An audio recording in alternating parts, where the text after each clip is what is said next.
আজকে আমাদের আলোচনা হয়েছে বিকাশ ভবনের শিক্ষা দপ্তরের প্রিন্সিপাল সেক্রেটারি বিনোদ কুমার এবং সেক্রেটারি হচ্ছে শুভ্র চক্রবর্তী।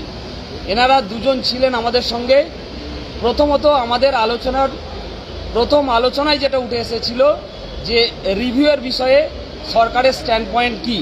ওনারা বলেছেন যে রিভিউ করার বিষয়ে সরকার এবং স্কুল সার্ভিস কমিশন যে ড্রাফট রেডি করেছে, যে রিভিউ ফাইল করেছে, সেক্ষেত্রে যথার্থ এবং স্ট্রংলি কিন্তু যাতে সমস্ত যোগ্য শিক্ষক শিক্ষিকার চাকরি ফিরিয়ে আনা যায়, সেক্ষেত্রে ওনারা বেশ লিগ্যালি কিন্তু স্ট্রংলি সেটা প্রেজেন্ট করেছেন।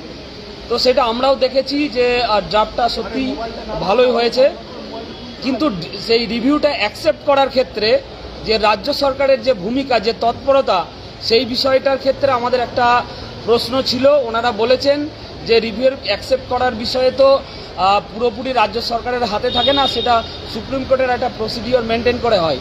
তো আমরা বলেছিলাম যে এখনও পর্যন্ত ডিফেক্ট ক্লিয়ার হচ্ছে না। ওনারা জানিয়েছেন রাজ্য সরকারের একটা যে রিভিউ ফাইল, সেটা একটা ডিফেক্ট ক্লিয়ার হয়েছে, কমিশনেরটা সম্ভবত হয়নি, রাজ্য সরকারেরটা ডিফেক্ট ক্লিয়ার হয়েছে।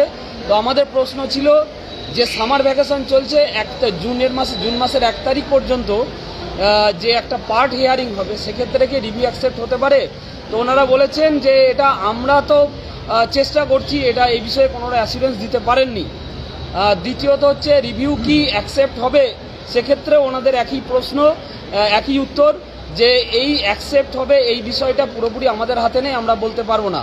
আমরা অবশ্যই দাবি করেছিলাম যে রাজ্য সরকার এবং আমাদের রাজ্যের মুখ্যমন্ত্রী ও শিক্ষামন্ত্রী যে কমিটমেন্ট করেছিলেন সমস্ত যোগ্যের চাকরি ফিরিয়ে আনার দায়িত্ব পালন করবেন, সেটা যেন অবশ্যই দেখা হয়।